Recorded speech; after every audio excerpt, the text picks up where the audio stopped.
Go ahead, Jacqui. Thanks, Karine. A couple times this week, the president came after oil and gas companies. He threatened again to investigate instances of price gouging. But John Kirby said yesterday that he hadn't seen any evidence of that happening. And I remember the president first put out this call for the FTC to investigate possible price gouging in November of last year. So my question to you is, why does he keep throwing that out there? And does it have anything to do with the possibility that OPEC could announce a production cut next week and we might start to see prices come up? Is he trying to deflect away from...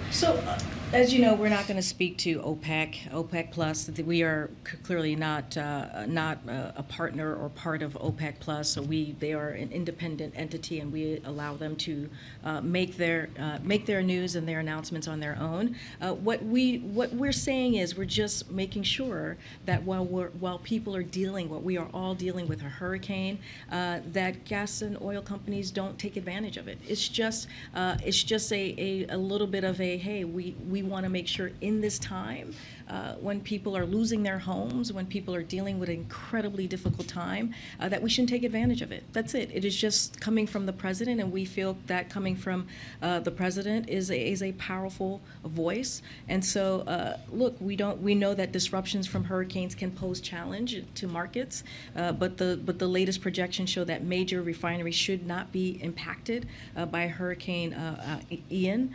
And so we're just making it very clear to the oil companies. The president is making it very clear to the oil companies. So there's nothing more to it than just being vigilant about that.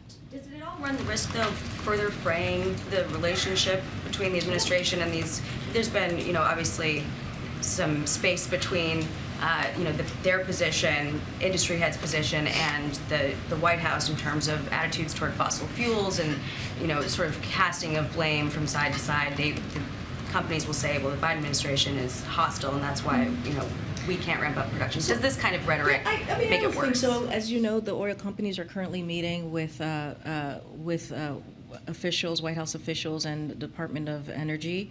And so, look, I think the president thinks that he is standing up for the American people and making sure that oil companies are passing on the savings that they're getting to consumers. And we have said that time and time again.